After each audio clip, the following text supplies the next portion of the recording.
Hi guys, Jumps TV Media on a Friday morning. Ilang araw na lang before Christmas, and we're on our way to Santa Rosa, Laguna to feature a shop called Iron Makina. Ang ginagawa nila is they modify and fabricate mga motor, mga big bikes, small bikes, motorcycle fabrication and setup.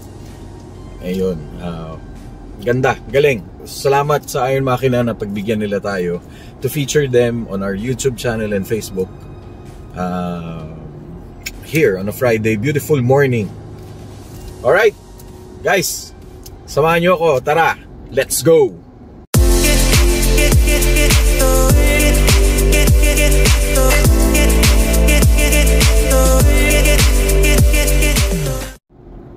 Yan guys, malapit na tayo, pero stop over muna tayo sa Caltex.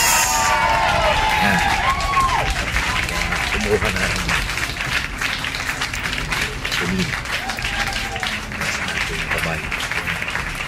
Caltex, shout out!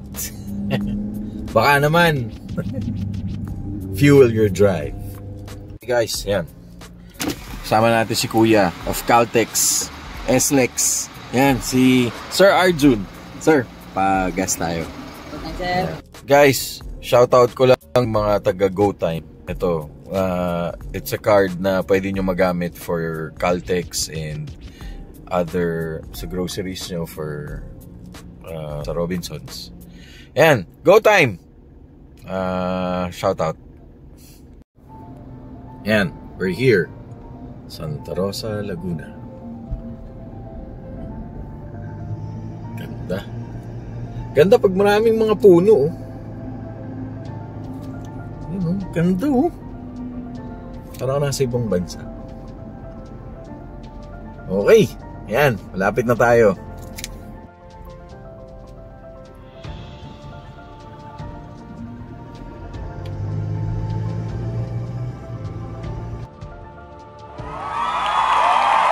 Alright guys, Jumps TV Media, we're here at Iron Makina and here in Santa Rosa. Guys, check this out. Full of bikes. Yan, may Bristol. Merong, I don't know kung ano man to. This, obviously Honda nakalagay. Tapos, ayan, mga scooter bikes. Scooter, tapos ito mga cafe racer. Guys, solid. They fabricate and modify bikes. Oh man, look at this. Ganda nitong Triumph. Scrambler na 1200. And the place is nice. I mean, it's like if you're, ito yung vlog na to is dedicated for, well, sa lahat ng mga motorist, nagbabike, mahilig sa bike, mahilig sa motor. Guys, you just check this out. I mean, sobrang speechless ako.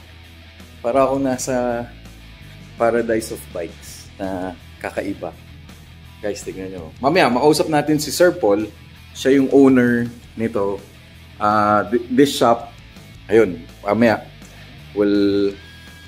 Grabe guys, ang ganda. You should come here, visit them here at Santa Rosa, Laguna in front of Walter Mart. Kung familiar kayo with Enchanted Kingdom, yonder within the area. Ayun guys, solid oh. Galing oh.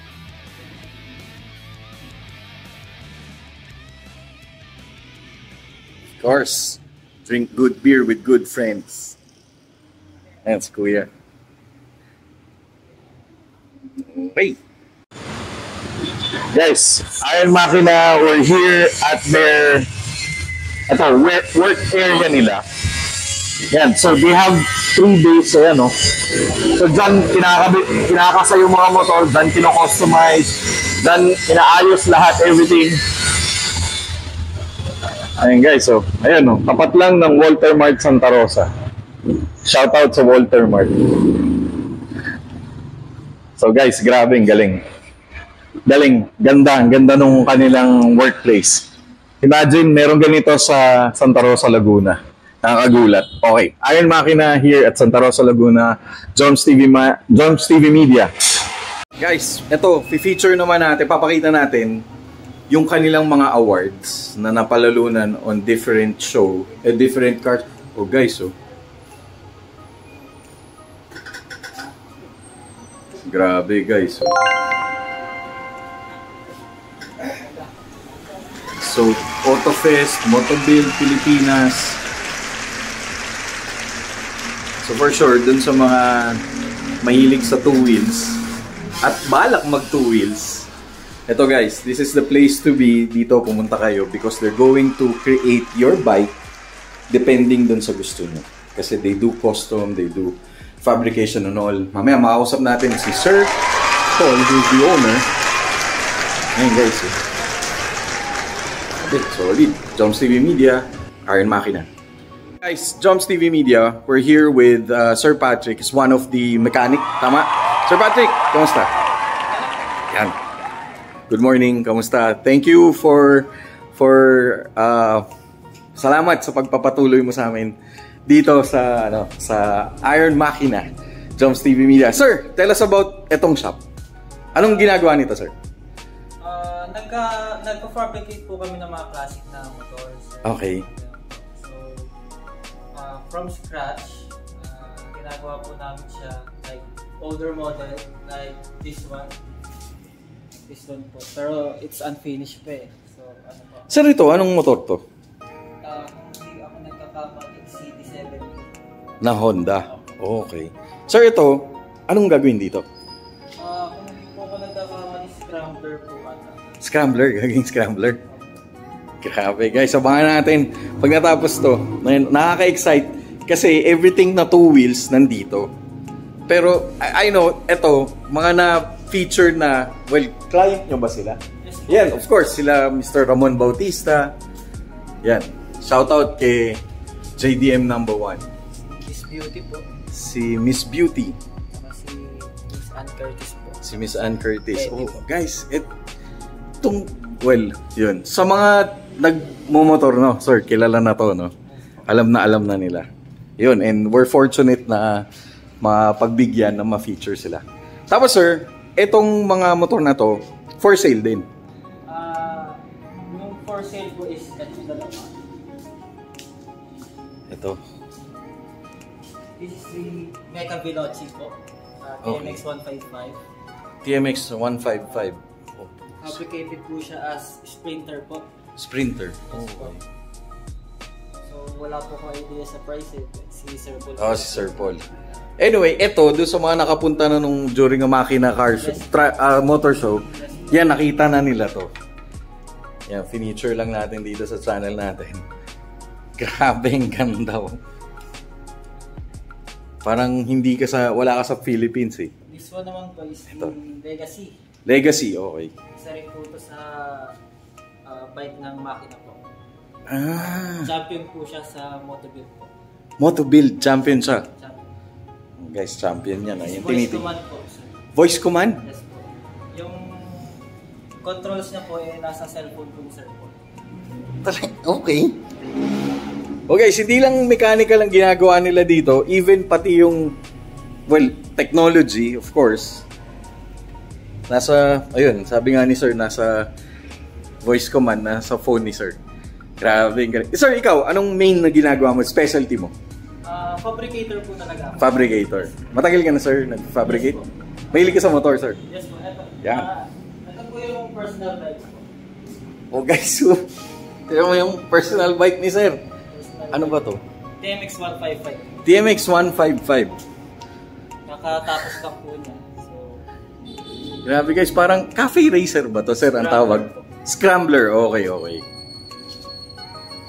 Ano ba, Sir, difference ng cafe racer sa... cafe racer po, more on sub-sub po siya like this one. Ah, okay. Ito. Wala nang fender sa likod. Okay, okay, okay. Wala na rin. Ito, Sir, anong motor naman to? XV750 po, Virago. Virago. Okay. Grabe, solid. Ayun.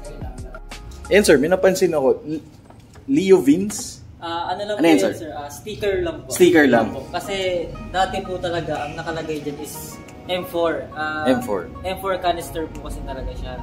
So, Yung muffler yan, no, sir? Opo. So, para sa akin off. So, pinalitan ko na lang po ng Dio Vince na Vince. sticker. Okay, nice, nice. Grabe guys, ganda.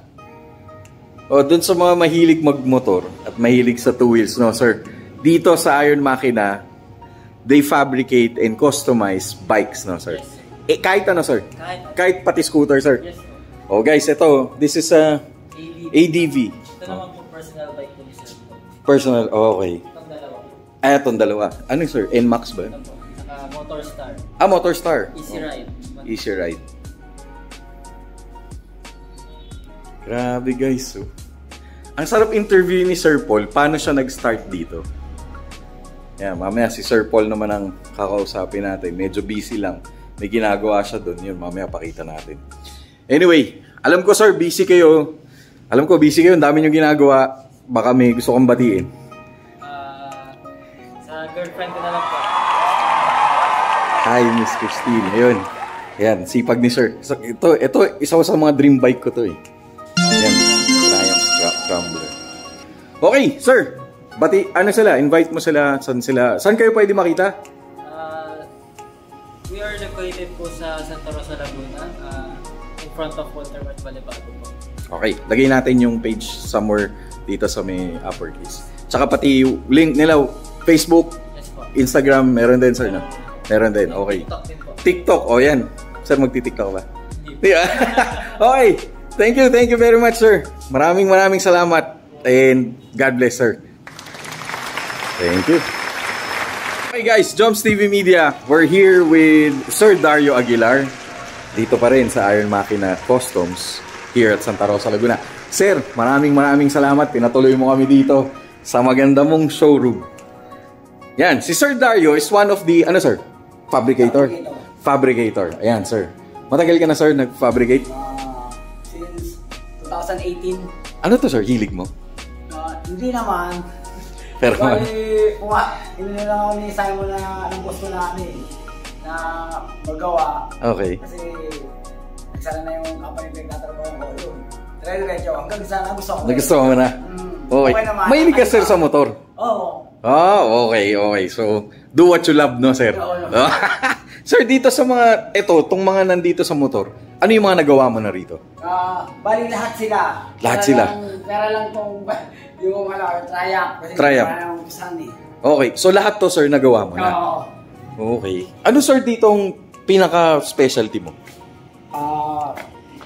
Yung design. Design. Oh. Kaso, siya nagpa-pattern, ako nagkakatag-ano. Okay. Design. So, si Sir Paul yung nagde-design. Siya Ikaw ang ako gumagawa. Okay. Sa ano na, from scratch ha. From scratch. Sa bakal na, oo. So, ano to, sir? Pag dinala dito, motor lang talaga. Ito. Tapos, buhubaran nyo na. Oo. Okay. From scratch. Okay. Nasa customer ma Kung anong design. Okay. Yun yung susunod kong tanong. Okay. Yun, maganda nasagot. For example, sir, pumunta ako dito, may dala akong motor. Katulad, Bear, for example. Okay.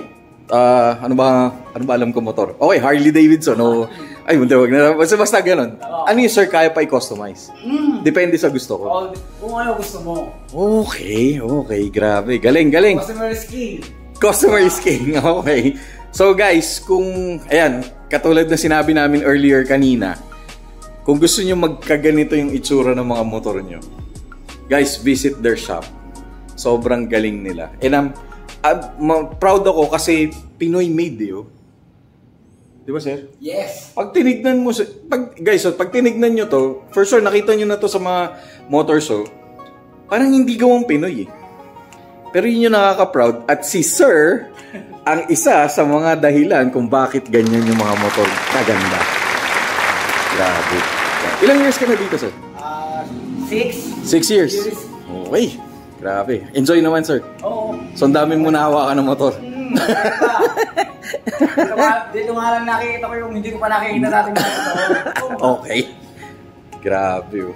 Ito, sir, itong Triumph, Ano to, sir? Anong gagawin dito? Isa to sa mga gusto kong motor. Gusto ng may-ari, coffee racer. Coffee racer. Kaso wala pa silang pag-uusap na. So ito yan, sir. Oo. Yan. Ganito kalalabasan yan. Okay. Katulad na sabi ni sir kanina, ito yung scrambler type. Okay. So ito coffee racer. Guys, imagine niyo lang kung ano magiging itsura nito. Sana tawagan tayo ni sir para i-feature natin ulit to pag naging coffee racer na. Scrambler. Coffee racer. Scrambler na siya, pero gagawin siyang coffee racer. Sir, ano to? 1,200? Laki. Grabe, guys. Oh. Ayun. Anyway, alam ko, busy sila dito sobra. Sobrang happy lang ako na napagbigyan tayo na i-feature natin sila. Ayun, sir. May gusto ko mong batiin o welcome mo sila dito sa Iron Makina? Okay na. Okay na. Okay. Yun, sir. Imbitahan mo na lang sila. Punta kayo dito. Kung wala kayong ginagawa, punta kayo dito sa Iron Makina. Yan. Bukay tayo dito sa Tapat ng Water, Santa Rosa, Laguna. Yun. Oh, malapit sa Enchanted na, sir. Malapit sa Enchanted Kingdom. Okay. Alam mo lang. Yan. Sir, maraming salamat. Joms TV Media here at Iron Makina. Okay. Sir, maraming salamat. Thank you, sir. Thank you.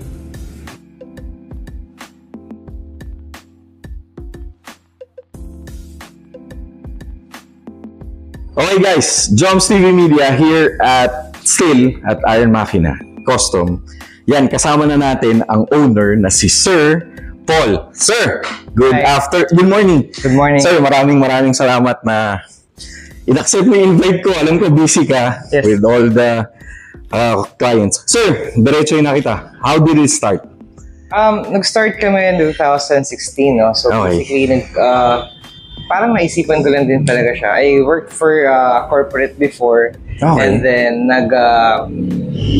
parang nag-evolve lang talaga. Kasi passion ko na talaga mag-motor before. Yun guys, yun nga sir, yun yung maganda namin nakakausap. Lagi it started from passion. Yes, passion naman talaga siya. Tapos ginawa siyang business. So basically what we did is, nag-start lang kami actually ako lang pala. Nag-start ako bumili ako ng motor, kinostomize ko siya. And then I posted it sa Facebook. So yun na yun, sir? Tapos dami siya nagustuhan. Nung time na yun, hindi pa ako yung gumagawa talaga. So, may mekaniko ako pa noon, sir? Actually, hindi outsource. Parang binili ko yung motor, pinipinturahan ko, pinaayos ko, ganahan. Okay. Pero ako yung nagde-design, ako yung namimili. Okay. So after nun, pinost ko siya, and then after a while, maraming nakagusto. So nag-trending siya. So tapos may mga question, may mga sino nagpuso magpagawa. Sabi ko, sige, try natin. Pwede natin dalhin namin sa shop. So, itong shop na to, sa daddy ko kasi to dati eh. Parang baka nila to. So, anong nangyari, parang mga fabrication kasi dito ng mga ductings, gano'n. So, for aircon, sir? Parang gano'n. Okay. So, ngayon, kasi hindi naman ginagamit na kasi parang hindi na masyadong mataas ang demand. Yeah. So, nilinis namin siya, tapos ginawa ko nga shop. Ang tao ko nun dati, yung kasama ni daddy, which is a construction worker. Okay. So medyo iba yung trabaho nila sa trabaho namin dito. Kasi mas precise kasi dito. Yes, so sila talagang basta gawa lang. So I have to instruct them and kung ano yung dapat gawin, kung ano yung dapat kalabasan. Okay. So yun yung point talaga. And then after a while, syempre, I have to learn kung paano siya ginagawa. Educate, yeah. So I tried using grinder. Yung drill naman, basic naman yun. Yeah. Grinder, tapos yung welding machine, nag-aaral na lang din ako. Yung mga ibang kasama namin dito before, nanonood ako sa kanila. Tapos, nung ina-apply ko siya, nakukuha ko naman siya. And then eventually, nag-evolve, forward na. Yung design, basta yung design sa akin talaga. Okay. Ako nag-design. Tapos yung fabrication before sa kanila. Yeah. Tapos ako yung nag-assemble. Yes, so parang kanya-kanya kaming trabaho. But now, yun, nasa akin ngayon ang welding machine, ako nag-weld, ako nag-paint, ako yung design, ako yung assembly, tapos sila yung kasama ko yung mga fabrication. Yeah. Pero ginagawa ko sila ng mga patterns. Okay. So that's how it works, no? So pag gawa kong pattern sa kanila, bigay ko sa kanila yung trabaho nila. Cut nila para sa kanila. Yeah. And then ako naman yung mag-finish, tapos ako yung mag-weld, ako yung installation, ups. So basically ganun yung start na. Ganun yung ano nyo talaga. So from 2016, nung na-establish ka na, gano'ng katagal? Kasi started from a hobby. So paano siya, gano'ng katagal? 2016, yun nga, parang nag-post lang ako noon and then nag-start na to. So, roughly siguro mga mag-8 years na kami ngayong year na to. Actually, this November, mag-8 years na. Anniversary nyo ngayon, sir. So guys, happy anniversary. So matagal-tagal na. And then, ayun nga, throughout the years, marami kami natutunan talaga. Yung design, of course yung quality. Pero yung quality talaga namin is medyo, personally, medyo uzi kasi ako eh. Parang medyo maarte ako talaga sa, meticuloso ako sa mga materials eh. So, I want to make sure that all of the parts is malinis. Pulido. Okay. Ayun. So parang hindi siya pwedeng basta-basta lang talaga. So doon kami nag-start and hanggang ngayon yun talaga yung pinanghahawakan namin. So basta everything's handmade. Everything's handmade talaga siya. So doon kami nakilala. Second bike is of course the 2020. So Tribe mismo is all over, nationwide na. Yes, nationwide and actually international na rin. 3 bikes na nilabas. So medyo may bago nilabas ng XSR nung time na yun. So first na XSR to sir? Oo nga no? It's an XSR 155 sa Europe. This model siya. So nung nilabas to na Yamaha nung time na yun, kami unang humawak. Siguro nakita nga na yung quality talaga. So first sa safe shop noon na naglaban-laban talaga siya. Sa totoo lang sir, nung nakita ko ito. Ito fortunately nanalo kami. So yun yung pinanalo imported.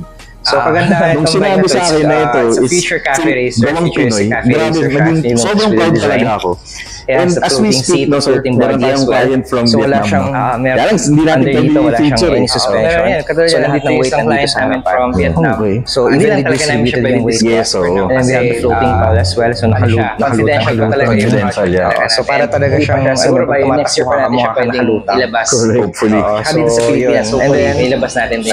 So sana matawagan mo ulit Drums TV. Makapag-reach out kami ulit sa'yo. Sige, span of, yun yung pinaka-ano namin. Sorry. Saka medyo sabi nila, medyo siya pinablicate. Yes, actually, yes sir. Sa totoo lang. Maiksi yung timetable namin dito eh. Para minimalist, pero modern. One of its feature or best feature of this bike is the voice command. Yun nga, nabanggit sa akin kanina. So, pwede mo bang pakilala sa akin kahit lang yung top 3 bikes mo? Kami yung unang naglabas ng voice command dito sa mga models, sa mga classic. Actually, by accident lang yun eh. Parang nangyari lang talaga yun kasi we were just joking about it and people was parang naniwala sila dun sa idea. So we had to parang, parang support ko ano yung sinabi namin. Prove it. So ginawa namin talaga ang system. So nag-program ako, gumawa kami ng system para sa voice command. And voice application na siya sa phone. Phone? Okay. Technically, ang susi mo yung cellphone. Is the cellphone na? Hindi siya pwedeng hindi siya downloadable. Kumbaga, isa-isa lang talaga siya. Okay. Sino yung may-ari, yun lang yung hawak. Yun lang talaga? Okay, so hindi talaga siya mananakaw. Hindi siya safety features na rin sa'yo, no? Tama? Okay. So, isa lang yung key na yun, isa lang yung application yun. So, kami lang may hawak na. Ako lang talaga. So, guys, they don't just do mechanical, they also do technology. Yan, katulad nung sabi ko kanina. Yun, pati technology, no, sir? Inaano na. Next, sir? Sa technology, ano bang plano nyo? Lumilipad na. Well, ano lang yan. Kumbaga, we're thinking about doing a different, concept naman. Yeah. Kasi, with us, Iron Makina, technically, we're kami yung normal na nag-up talaga dun sa design. Correct. Kami una-una naglabas ng concept bike talaga sa show. And, so far, simula nun, dire-diretso yung concept bike. Kasama na siya sa category. Before, parang tinawag lang kami na parang parang special lang yung pinaka-category na yun. Yeah. Kasi nga parang di nila malaman kung anong gagawin. Kasi parang kakaiba yung talaga design, which is a concept talaga. And then all throughout the years after that, may concept bike category na siya. Correct. So, kumbaga, nag-start namin yan. Oo, doon kami pumasok talaga. And we're dominating that part as well. Yeah. Kasi nga, we want to innovate. We want to, pursue muna yung kasi classic is classic. Correct. And we can incline or parang, parang merge kung ano yung classic and then modern. So, yun naman talaga. So, in combination of two, two genre. Doon naman talaga two tayo age. Exactly. Grabe, galing. Ayan. Galing. So, yun na yung so supposedly tatanungin ko, what are your future plans for Iron Makina? Well, I normally ask my future plans siguro we're trying to push talaga the international scene. Clients from overseas yun talaga yung hinahawakan namin ngayon. Doon kami nagpo-focus talaga ngayon. But of course, yung mga local clients naman talaga namin, we maintain pa rin talaga. Yeah. Kasi syempre sila naman talaga yung nag-start nito, sila naman yung acknowledge namin. So we're giving it back to them as well. of course, open pa rin kami talaga sa mga even yung mga smallest bike, kahit yung mga murang bike kung tawagin nila, no? We still do that. Okay. Kasi some shops, I guess, parang hindi na masyado gumagawa nun. So kami, from basic to premium, walang problema sa amin. Kahit anong bike yan, gagawin namin siya. Kahit ano. And then future, hopefully, yan nga, international scene, and then we're gonna do maybe expansion or move to a different medyo mas intact lahat. Or extend no, ng ibang branch eh. Some extension, medyo hindi masyado kasi ako kasi yung lahat eh. Technically, parang pag... So, nag-full-time ka na dito, sir? Yes. Wow. Ito na full-time ko. Live your dreams na, sir? Okay naman. Nakakain naman ako sa araw. So far, okay naman siya. Pero grabe. Ayun. It's rewarding. Yun nga, sabi nila eh, do what you like, do what you love, and then money will come. Yes, sir. You'll never work the rest of your life. Correct. Hindi na ka magtatrabaho talaga. I mean, correct. Of course, it's work, but you know, it's passion eh. Parang nandun na yung puso mo. So, enjoy ka na lang din talaga. I agree dun sa sinabi mo, sir. And sobrang nakaka-proud because it's Philippine-made. Yes. It's Philippine-made. Pinoy, gawang Pinoy. Ayun. Yun, sir, na-notice ko may mga celebrity ka na rin clients, no? Yeah, we're working with few celebrities. Yeah, and then that's good. Talagang client visa tayo na medyo high profile. Okay. May mga ano na rin tayo dyan. So, yun. Okay. I know, sir, you're very busy. Alam ko, dami mong ginagawa. Kung pwede lang natin pakita, pero yun na nga, I wish you all the best, sir. Yes, thank you. And I'm proud na feature namin kayo and so thankful na napayagan mo kami to welcome despite of your busy schedule. Yun, sir. Any message to those client or to customers or dun sa any message that you could give? Of course, sa mga inspiring builders or yung mga nagsisimula ng start na shop na signa ganito. Kasi to be honest, marami na sila eh. Of course, you have to make sure that the integrity naman na ginagawa niyo is, of course, has to be safe, has to be roadworthy talaga siya. No? You have to consider that the quality should be there talaga. Kasi una-una, sinasakyan ng tao yan and konting mali lang natin dyan, baka masisi pa tayo. So, it will reflect to everyone. No? Yeah. So, that's one of the things that we have to consider first. And then, yun nga lang, kailangan mo lang talagang continuous learning lang talaga siya. And yeah, you have to follow through talaga. And of course, kailangan natin ng respect. And then talaga yung respect. Kasi you'll need that kasi eventually, you'll ask for help. I assure you that. Kasi kailangan mo pa rin talaga ng tulong ng ibang tao. And you have to respect those person around you. Hindi naman lahat magaling sa isang umpisa. So you have to ask, diba? And then, yun lang naman. And just consider that, of course, with the clients pala, we're open with our clients pa rin. And yan, punta lang kayo dito kung may mga inquiries kayo. Yan. And kaya namin gawin kung ano yung gusto nyo pagawa as long as doable. Doable. Of course, hindi pa natin kayang lumilipad. Pero soon, di ba ba't hindi? So yun nga yung ano natin. Anyway. Yun, maraming salamat. Sir Paul, sobrang thank you so much. Thank you. And we hope to see you again sa mga susunod mong project. Sige, and we hope that Joms TV Media will be part of that. Ayun. Sir, Joms TV Media, like and subscribe. Here, we're here at Iron Makina here in Santa Rosa, Laguna. Sir, thank you very much.